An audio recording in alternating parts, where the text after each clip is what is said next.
Hi there, Salena Kulkarni here with another episode of the Alternative Investing Podcast. My mission is to help business owners build high-performance wealth that delivers reliable, predictable cash flow through unconventional strategies so they can fast-track their path to financial freedom. Each week I share with you the strategies, expert interviews, and real people's stories around the topic of wealth and financial freedom. And if you're a business owner who wants to learn more about financial freedom through alternative methods, please head over to my website, freedomwarrior.com.au, where you can access my library of articles, interviews, and programs to help you on your way to becoming more financially free. Hey guys, welcome back to the podcast. Today, what I want to talk about is something that a lot of people have been sending me emails on, and it's answering the question, why is wealth building so hard and what can I do about it? Now, this is a very deep and wide topic, but what I thought I would do is really just at a strategic bird's eye view, give you some insight into what I've been witnessing over the last probably, at least 10 years, and, maybe share some of my own struggles on my journey so that you can better understand how you might go about diagnosing where to put your efforts and how to rectify or straighten up your success rate. Wealth building is bloody hard work and nobody's immune to that. It might look from the outside that other people do it effortlessly, but believe me when I say, even when I talk to people who are, maybe even regarded in the top 1% of the top 1% of investors, they work hard. It's taken time, dedication, energy, and a real thirst for growing or continuously growing both their knowledge base and their capacity to make good decisions, strengthening that capacity to make good decisions. So I have a bunch of ideas that I want to unpack today, but first of all, what I thought would be really useful for you guys is if I kind of maybe just revisit what are some of the reasons that I see that most people are struggling to build wealth, because I think that's always a really great starting point, because maybe even you can listen to some of these and go, well, yeah, that feels familiar, or yeah, maybe there's something there. I've worked with hundreds of investors.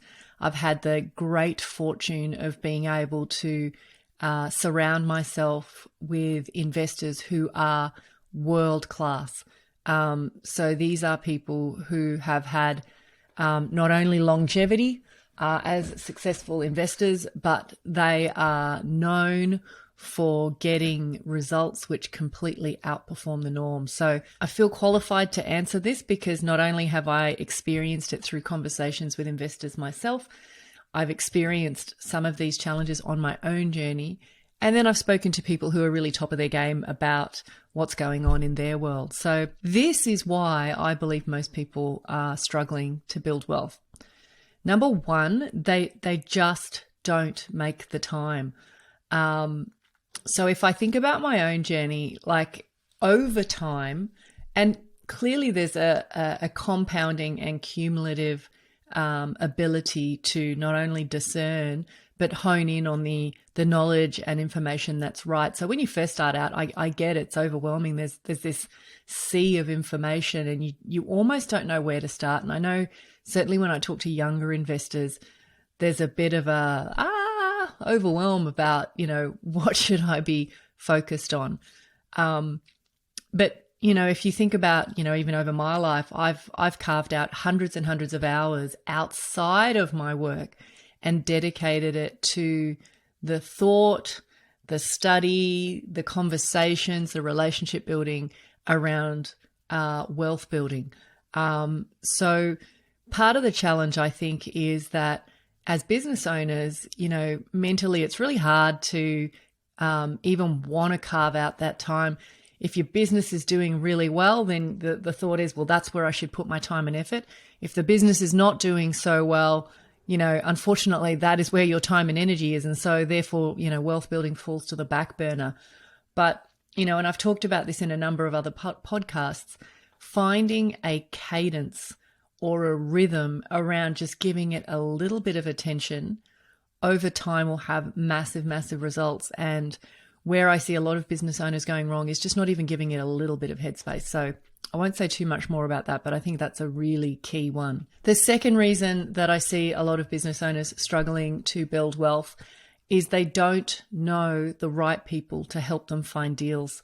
And when I say deals, I mean A-grade investment opportunities. And I know that, this is probably, if I'm really honest, probably 99% of investors. What we tend to do when we're new to investing, or it's just something we do as a sideline, we either abdicate, we give decision making to somebody else because we just figure we don't have the time, and we let them make decisions, assuming, and I must add incorrectly often, that they must know the right people and have the right knowledge to pick investments for us. I know, there are ways to bypass this. We've got access to people like buyer's agents and other wealth professionals. And I think, if you really absolutely have no capacity to figure stuff out and take control of your wealth building, then, maybe that's the way to go. But, I'm a much bigger fan of a done with you style of approach, because then you get the benefit of understanding knowledge and information. You're leveraging off somebody else, and it's going to shortcut your pathway, provided they're the right person. So not knowing the right people means you're always chasing deals. And as I've said many times, if we're in a frothy market as we are in right now, knowing the right people and being able to access opportunities simply because you've taken the time to, build a relationship into your world that will support and serve you when it comes to finding the best deals. The next bit is they don't have a plan. I'm flabbergasted at the number of people who, when I speak to them, they're very clear about what they want. They're more or less clear about where they are. And the journey to get from where they are to where they want to be is very loosey-goosey. It's very opportunistic. It's kind of like, kind of putting money or dropping money into a specific asset just because it's sitting in the bank and it's burning a hole in their pocket. But what happens when you don't have a plan is it's very easy to get distracted. It's very easy to put your money into opportunities which may or may not align with what you're trying to achieve. So having a plan it's not about having this long-winded document which sets out blow for blow what you're going to do on a prescriptive level. What a great plan is about, and maybe this is even a topic for another podcast, is really a framework for decision making, a tentative game plan for how you're going to get from where you are to where you want to go in terms of the types of investments that you're going to take on, how you're going to space them out, how they're going to be leveraged or financed, how you're going to make sure that you create a forced savings plan which allows you to set aside capital, all those little elements which give you an understanding of what the journey is going to look like. Now, will you potentially deviate from that? Possibly, but the plan allows you to at least stay, on path and heading in the right direction. And, as can be the case, as we all know in business, what we want to do at all costs is avoid bright, shiny objects and promises of get rich quick type investments. Let me see. Don't have a plan. They're swayed by popular media. So now, probably more than any other time that I've ever seen, media sources are drumming up ideas and trying to influence people based on whatever the government agenda looks like. So, if you're aware of that, and if you can kind of read between the lines and recognize that, then you're in a much safer position. But the number of investors who actually will take what they read in mainstream media as the gospel and then use that to drive their decision making is astonishing. So, just be really careful where you're reading things in the media and it's influencing the way that you think and feel about your investing. Now, will it have an impact? Yes, of course it will. But what you've got to layer all of that popular media with is facts and figures. And ultimately, there's no guarantees around investing. Like everything in investing is to some degree a risk. So what you've got to do is work out how to mitigate as many of those risks as possible. And I'm telling you now, hanging your hat on a mainstream headline that you've kind of come across in order to kind of guide your decision making is absolutely the wrong way to go. And I know that over the last probably 2 months, I've spoken to a lot of investors who are almost in a panicked state because they're really wanting to get traction and progress with their wealth building, and they're just chasing their tail. They just, they're reading headlines, they're seeing all this talk of, that the market's exploding and you got to jump on now and all this kind of stuff, and it's coloring their decision making. And so there's okay to have urgency around needing to move forward and needing to make decisions, but just be sure that you're relying on the right sources of information. I've spent a lot of time talking about people who dilute their results by, investing in mainstream. And I guess what I'm talking about here is more investing in opportunities where you're sitting alongside others. And so I'm talking probably more about managed funds and things like that. And you can get a reasonable result with that, but it's not necessarily going to give you the sort of leverage and opportunities that you probably need in order to, if most business owners that I speak to are representative of the average, they're ambitious people. And so sticking all your wealth into mainstream investments that don't necessarily perform is actually going to be a really, really important piece. The next reason I think people really struggle to build wealth is that they flounder around this idea of who to trust. They want help. And this is probably paired with the example I gave earlier about not having the right relationships. But so you want to put your faith in someone. You want to actually find people who have the wisdom and support to get you where you want to go. But at the same time, you're really conscious of hidden commissions and trail incomes and things like that. And what you want to do is find people who at least get remunerated in a way that makes sense to you, where there maybe is no conflict of interest, where it's fee for service. And so that's one that I think this not knowing who to trust piece is really about doing your homework, being very clear on your, what you're looking for when you're working with someone, and then just finding someone who's going to align with your values.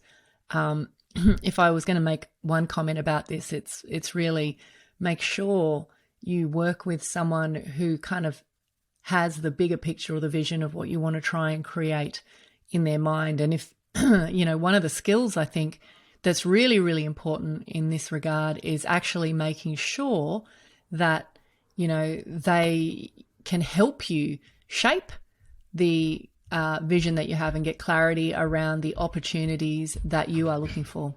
And then the final thing is that makes wealth building really hard is that there is a mountain of jargon. And I think this kind of relates to this idea that I mentioned earlier of just people feeling that it's very difficult to distinguish between information that's going to help their decision making and mainstream media, which is really just out there to sensationalize or sway the masses. So I have great empathy, guys, for those of you out there who have really felt that you're isolated. Maybe you feel alone, even though on paper, maybe you've got a reasonably good net worth, but you still don't feel it. You don't feel wealthy. I definitely have great empathy for you. And so what I want to really talk about now is what I think are maybe, a handful of ideas that will maybe help you get back on track. So I want to pre-frame all of this with the idea that I think when you work in business, even if you've got a little bit of peer support, it's actually a pretty lonely gig. And I know that one of the things that has always surprised me with the clients that I've worked with over the years is sometimes they just need someone to tell them they're going okay. When it comes to wealth building, we don't necessarily have access to a lot of people who can look at our situation holistically and just say, look, mate, relax, you are doing okay. And so I just want to kind of first of all say I understand that there's kind of frustration, that there's maybe a little kind of worry about whether you've done enough, about whether you've, got enough in the tank to get you over the finish line and also just give you that freedom to choose. So I do have great empathy for that sort of situation and the people who feel, they're doing the right things and maybe just not feeling like they've made it. So I think if I was going to pick 5 things to really talk about in order to help you move forward, I've kind of got a short list here, and I'd love to just spend a little bit of time going through that. So number 1, I think the best starting point for anyone who's really feeling the idea of wealth building being challenging is to diagnose your weakness. So you guys may have heard me speak in prior podcasts about the 4 pillars of becoming a great investor. And certainly inside my program, a lot of the ideas and the mentoring and the training is around these 4 pillars. This came about as a result of working with a bunch of investors who I could see were trying really hard to, do as much as they could to become great investors, but they had a couple of blind spots. And so why I created that 4-pillar framework was really just to help people better self-diagnose where their challenges lay. So if you've already heard me speak about this, or if you'd like to know more, please go back and reference the past podcast on this. But the first one is investment effectiveness. How good are you at actually selecting investments? The next one is mindset.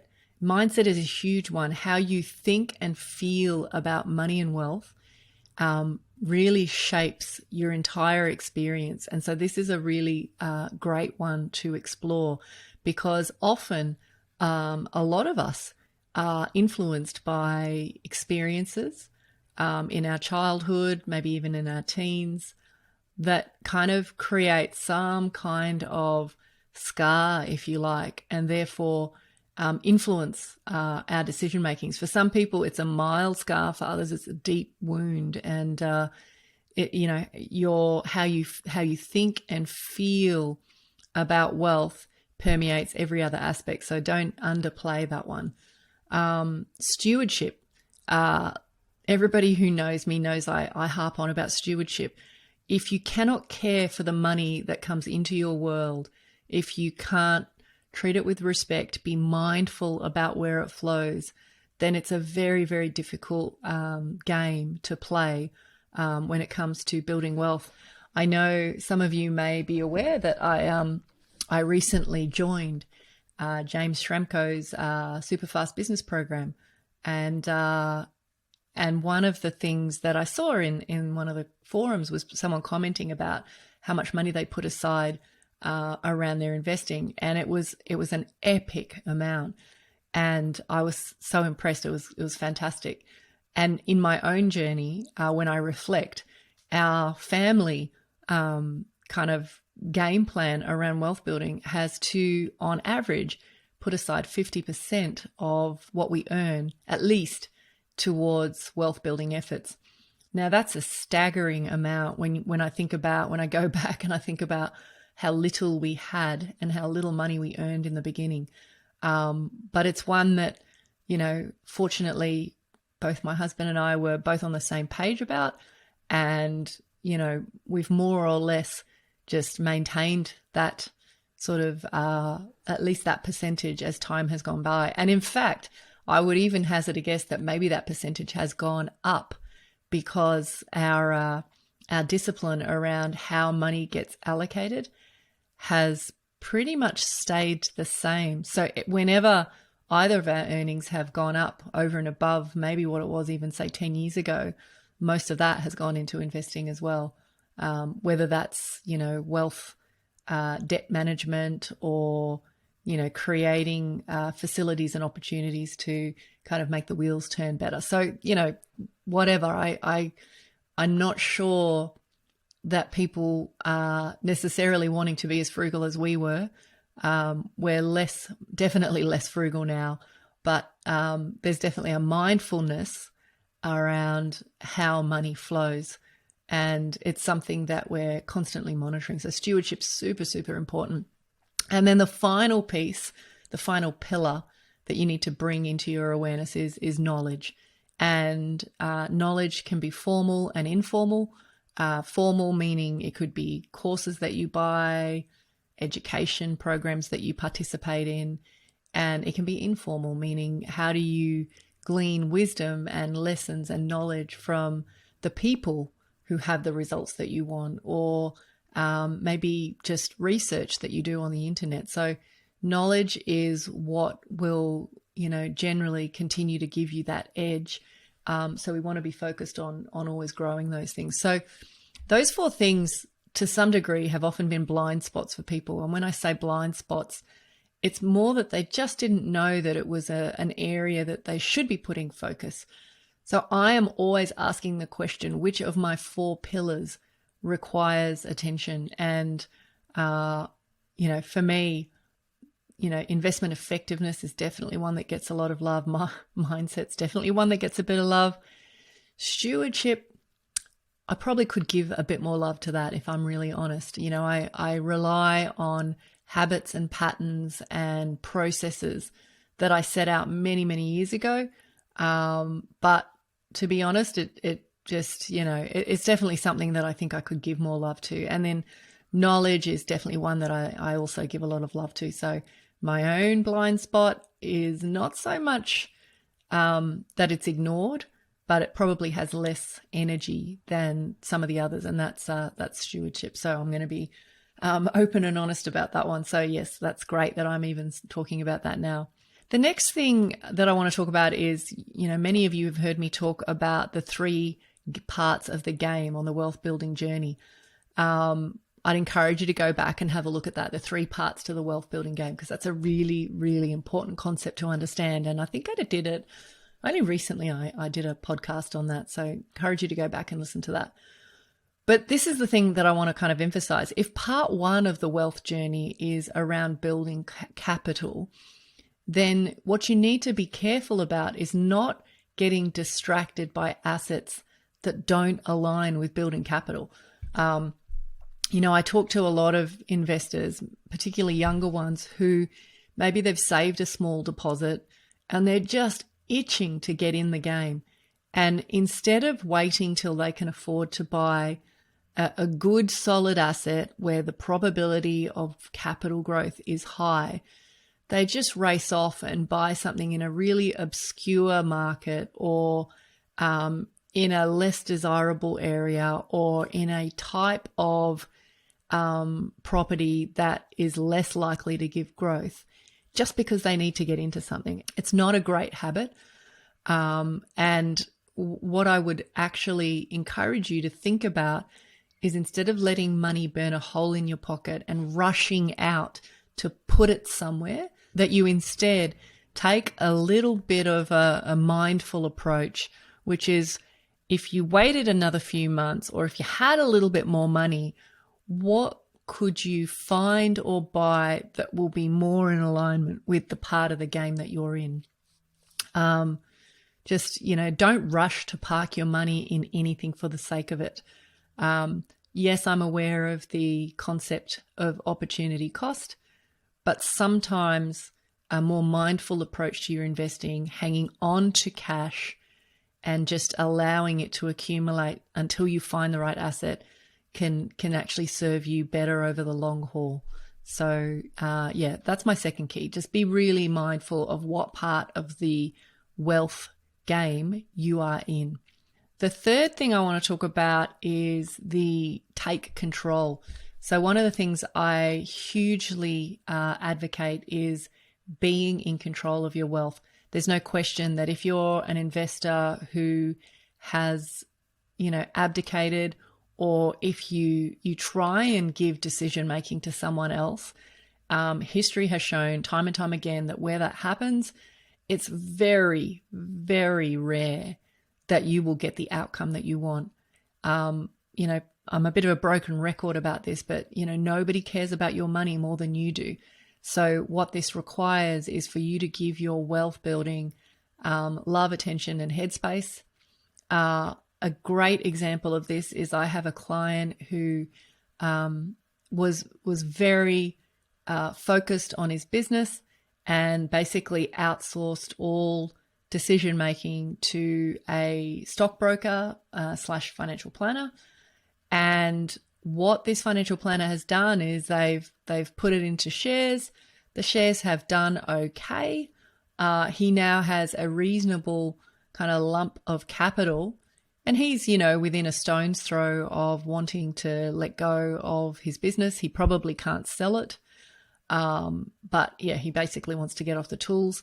And he's in a situation where the asset base, the capital that he has really not so much, I think taking him in the wrong direction is the wrong expression, but basically, he knew that he was going to be heading towards some form of retirement or, stepping out of the business around this time. And years ago, he just wasn't asking the question around, how am I going to turn what we've created into an annuity or some cash flow? So he found himself in a bit of a difficult situation, being that he had this lump of capital and zero cash flow.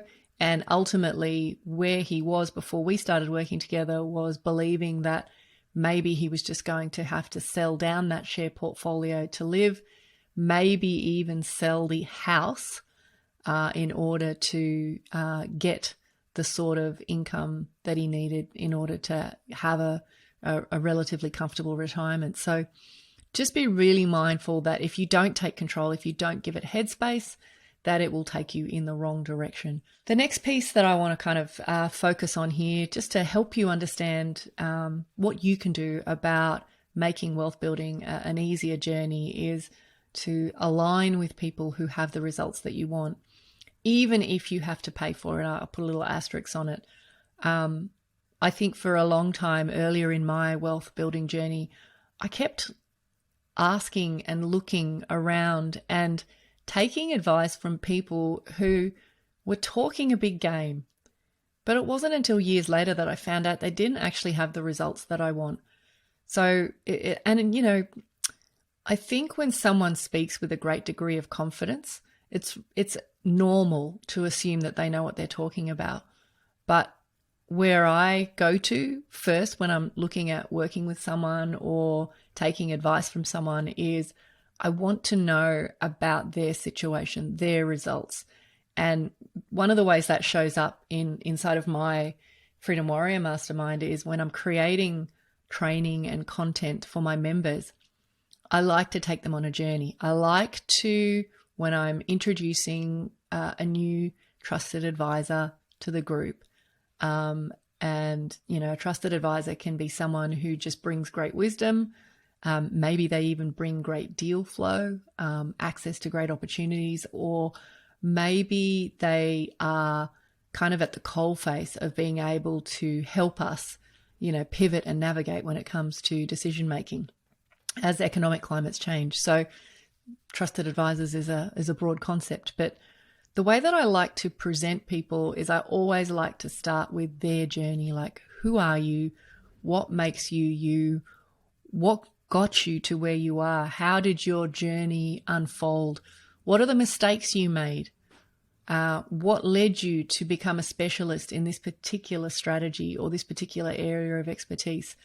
And I think when you understand someone's journey, there's a lot of cred that you can kind of assume, because you can see that they walk their talk, that their, learnings are what's given them that area of expertise, rather than someone who maybe has studied from a theoretical base and therefore, deems themselves an expert. So I think that's a big part, like finding people, whose journey and story you can resonate. The rest of the training can be all about, like, what do they know about their strategy? How does it work? And then, going on to what does the opportunities look like? So I definitely take a three-pronged approach to creating content with my trusted advisors. But the big thing for me is alignment with people whose values are similar to mine, who are good people that understand the journey of investing, who have the results that I want, that my members want. And I think, if I'm really frank, that are open about sharing their mistakes. I honestly think one of the problems that a lot of people in the wealth industry feel is that they have to be infallible. They have to be perfect. They can't reveal their vulnerabilities. And, I know that I'm probably the other end of the spectrum. I'm always open to sharing my mistakes and vulnerabilities, but I probably spend too much time down that end, in fact. But what I love about this idea of aligning with people who have the results that I want is that they can show me how they do things. They can show me what mistakes they've made. And more importantly, they can introduce me to people who can help fill the gaps in my arsenal. If I'm trying to build armor that will endure over 100+ years, then I'm not going to be able to always know it all. I'm not going to always know the people directly who have the answers, but the people who are immediately close to me usually know someone who can help. So that's a really important piece. And then my final tip for today, because this is all very heavy and, maybe not as sexy, is this last piece. And this is, I guess, comes back to a little bit of mindset, but it's really important that you continue to define what life-changing wealth means to you. If I think about what it meant to me 20 years ago, then 15 years ago, then 10 years ago, then 5 years ago, it has definitely evolved.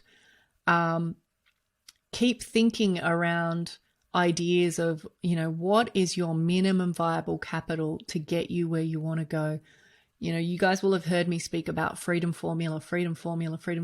And it's because most business owners don't have a good sense of how much capital do they need, working at what level, what rate of return, so that they can achieve the level of, or their experience of wealth is exactly as they would want it. So this idea of continuing to define what life-changing wealth actually means to you is super important. I've witnessed and spoken to so many business owners for whom it could have been game over by now, but because they had no plan and they didn't have a definition of what was enough, they just always felt like they weren't there yet. I would hear, I'm not there yet. And it's a sad kind of thing to observe, to be frank, because as an outsider, when you see that someone's worked really hard, that through sheer grit, they've built a relatively good capital base, but they're just choosing the wrong investments. They're not defining in terms that make any sense what life-changing wealth actually means. And I'll give you the best example of this that I've witnessed many times is someone sets out in their mind either a certain level of net wealth that makes sense to them, that they've maybe, thought about, a number that sounds sexy. Maybe it's having a net worth of 10 mil, 20 mil, 30 mil, 5 mil, whatever it is, but without any real connection to, well, how hard does that capital need to be working for you? What kind of income stream does it need to be producing? And then the other kind of pitfall that I see is people who maybe say, for me to be financially free, I need to be earning X amount of passive income per year. And then you ask them, well, what level of income do you require in your life now to live comfortably? And inevitably what I find is that they've created a goal for themselves that is so ridiculous and has no relevancy to the lifestyle needs that they currently have, that it's almost kind of nonsensical. So say, for example, you're comfortably living on $100,000 after tax per annum, and you're striving to build a passive income of, $400,000 or $500,000 per annum. That is just that doesn't make sense to me. And so, some of you may have heard me speak about what you want to do is when you set goals around, say, for example, a passive income number, have a baseline number, because your baseline number is, if I had this amount of money coming in today, that would be life-altering wealth. And life-changing wealth, life-altering wealth is a really important thing to define, because if you can get to that baseline level, then you're done. That is when you ultimately have the freedom to choose. And instead, what I see people doing is thinking that the aspirational goal is the real goal. And generally that comes from some, pain that they've had in the past, or some preconceived idea about what wealth should look like. And it doesn't serve you, is what I would say. I don't think, I think the aspirational goal, once you've hit your baseline goal, that's fine. That's play. But to kind of set it out as the only goal is certainly sabotaging some people's efforts to enjoy their life. And ultimately, if I think about my role as a guide in the program that I run, it's really to show you how to use wealth to create the life that you want.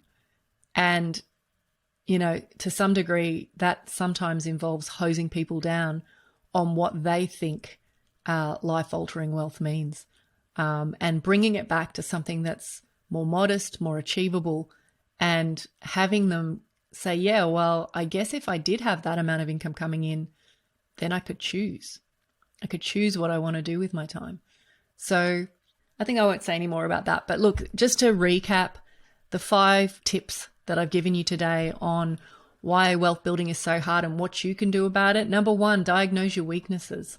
If you know where your weaknesses are or weakness is, you can actually hone in on that and take necessary steps to support that. Number 2, if you are in part 1 of the wealth building journey, stick to assets that are going to give you that outcome. Number 3, take control. Give your wealth building the headspace it deserves. It doesn't necessarily take a lot of time, but it definitely requires mindful headspace. Number 4, align with people who have the results that you want. And number 5, continue to define what life-changing wealth actually means to you. Guys, I hope this has been useful. I know there's a lot of threads that I talked about today, which I have raised in other podcasts. So please go back and have a look at those if you're interested. But look, I wish you well and can't wait to connect with you in person in the future.